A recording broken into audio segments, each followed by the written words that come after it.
Hello everyone, সবাই কেমন আছেন? আশা করি ভালো আছেন। আজকে আমি মুখে মাস্ক লাগিয়েছি আর আপনাদেরকে দেখাবে মাস্ক লাগানোর বিশেষত্ব কী, কেন লাগিয়েছি, মাস্ক লাগালে কি হয়। দেখেন তো সুন্দর একটা মাস্ক আজকে আমি লাগালাম। আমি প্রায় সময় মাস্কগুলো লাগিয়ে থাকি, কারণ এই মাস্ক লাগালে আসলে মানে মুখের যে ময়লাগুলো থাকে ওগুলো উঠে যায়। ঠিক আছে, কোনো চেহারা হোয়াইট করে না, কিন্তু মুখের ময়লাগুলো উঠে যায়।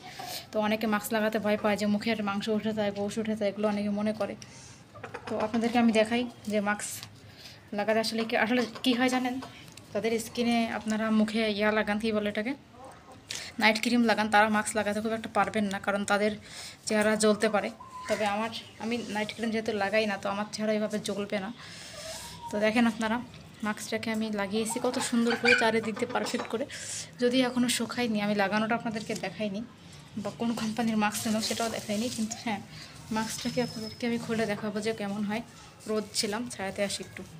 তো মাস্কটাকে আমি খুলে আপনাদেরকে দেখাবো। এখন দেখেন একটু একটু করে আমি খুলি, এটা কতটা মানে, যেহেতু আপনারা আমার আগের ভিডিও দেখছেন, মানে এটাতে আমি ফেসিয়াল টেসিয়াল আসলে কিছু করি না, আমি বাসায় বসে এই মাস্কটা করি। দেখেন কতটা পারফেক্ট হয়। এই মাস্কটা করলে মুখের থেকে ময়লাগুলো অনেকটা উঠে যায়, অনেকটা আপনারা উঠাতে পারবেন, চেহারাটাই ক্লিন করতে পারবেন। মাস্কটা মূলত এই জন্যে মানুষ লাগায়, যাতে চেহারাটা ক্লিন হয়। দেখেন আমার এদিক দিয়ে টান টান ধরেছে, মানে এদিক দিয়ে শুকিয়ে গেছে। তো যেখানে আগে লাগানো হয় সেখান থেকে শুকিয়ে যায় আগে আগে। দেখেন সব জায়গায় এখনও শুকায়নি, কারণ সব জায়গায় শুকাতে টাইম লাগে। সব জায়গায় শুকিয়ে গেলে টানতে সমস্যা হয় না, বাট আমি একটু একটু করে টানতেছি। দেখেন এই যে আমার কিন্তু কোনো স্কিনে ক্ষতি হয়নি। দেখেন অনেকের আছে স্কিনে ক্ষতি হয়। এই যে দেখেন আমার স্কিনে কোনো রকম ক্ষতি হয়নি, স্কিনটা উল্টো আরও ফ্রেশ লাগতেছে। তো আমি এটা পাকিস্তানে এসে লাগানো স্টার্ট করছি, আমার ননদদের থেকে শিখলাম, ওরা দেখি লাগায়। পাকিস্তানে বাংলাদেশে কখনো আমি এটা লাগাইনি, ঠিক আছে। তো পাকিস্তানে এসে ওদের দেখে দেখে শিখছি, ওরা আমাকে বলছে এটা লাগাতে, এটা লাগালে স্কিন ফ্রেশ হয়। তো আমি লাগানোর পরে নিজে প্রমাণ পাইছিলাম, তো ভালোই। তবে যারা যারা নাইট ক্রিম লাগায় তাদের জন্য একটু ভালো হবে না, তাদের স্কিন মানে তারা ব্যথা পাবে ওঠানোর সময়, কারণ নাইট ক্রিম লাগালে স্কিন পাতলা হয়ে যায়। দেখেন আমার স্কিনটা কত সুন্দর হচ্ছে না, তো স্কিনটাকে খুব সুন্দর করে দেয় এটা তোলার পরে। স্কিনটা বেশ ময়লামুক্ত লাগে। মানে আমাদের স্কিনে ময়লা থাকলে আমরা কিন্তু বুঝতে পারি, সেটা কিন্তু সাবান শ্যাম্পু দিয়ে ফেস ওয়াশ দিয়ে সবসময় কিন্তু যায় না, ঠিক আছে। কিছু ময়লা লেগে থাকে, যে ময়লাটা আসলে এভাবে যায় না, যেটা ফেসিয়ালের মাধ্যমে যায় বা এই মাস্কের মাধ্যমেও চলে যায়। এই যে দেখেন স্কিনটাকে কতটা স্মুথ করে দিচ্ছে, সুন্দর করে দিচ্ছে, সেটার প্রমাণ আমি নিজেই। তবে যে যাই বলুক, পাকিস্তানের এই মাস্কগুলো খুব ভালো, ঠিক আছে। যদিও আমি কোম্পানির রিভিউ করতেছি না, কোনো মাস্কের নামও বলতেছি না, আমি জাস্ট মাস্কগুলোর কথা বলছি। যে কোনো ভালো মানের মাস্ক ইউজ করতে পারেন। আমি পাতলা করে লাগিয়েছি, কারণ বেশি মোটা করে লাগালে আমার আবার তুলতে অসুবিধা হতো বা সময় লাগতো। দেখেন অনেক পাতলা করে লাগানো, এটা দেখলেই বুঝতে পারছেন, ঠিক আছে।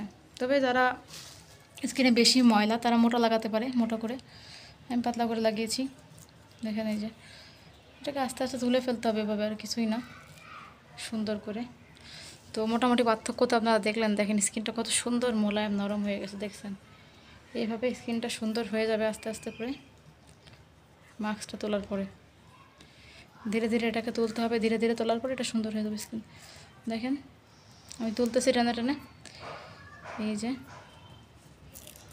যে যদিও শুকাই না এখন, এই জন্য এটা থেকে উঠতেছে না। শুকিয়ে গেলে এটা সুন্দর করে উঠে আসবে। এখনও পুরোপুরি সব জায়গা থেকে আমার এটা শুকায়নি, যতটুকু শুকাইলে আমি উঠাইলাম। এই অবস্থা। আপনার কারা কারা মাস্ক লাগাতে পছন্দ করেন আমাকে কিন্তু অবশ্যই কমেন্ট করে জানাবেন। কারা কারা মাস্ক লাগিয়েছেন বা লাগাতে পছন্দ করেন, হ্যাঁ। তো এই হচ্ছে ব্যাপার। মেয়ে মানুষ যেহেতু, অনেকজন অনেকভাবে স্কিনের কেয়ার করে, ঠিক আছে। আমি টাকাওয়ালা না, গরিব মানুষ, তাই এভাবে কেয়ার করি বাসায় বসে, ঠিক আছে। নাক থেকে উঠানোর চেষ্টা করতেছিলাম, নাকের উপরে লেগে আসছে। এই দেখেন, এই যে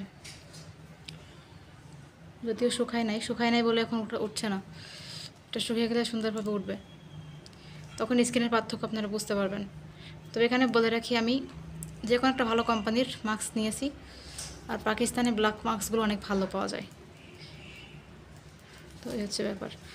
আপনারা কারা কারা মাস্ক লাগাতে পছন্দ করেন আমাকে কমেন্ট করে জানাবেন। দেখি কারা কারা মাস্ক লাগান বাসায়, সে কমেন্টে জানিয়ে দেবেন।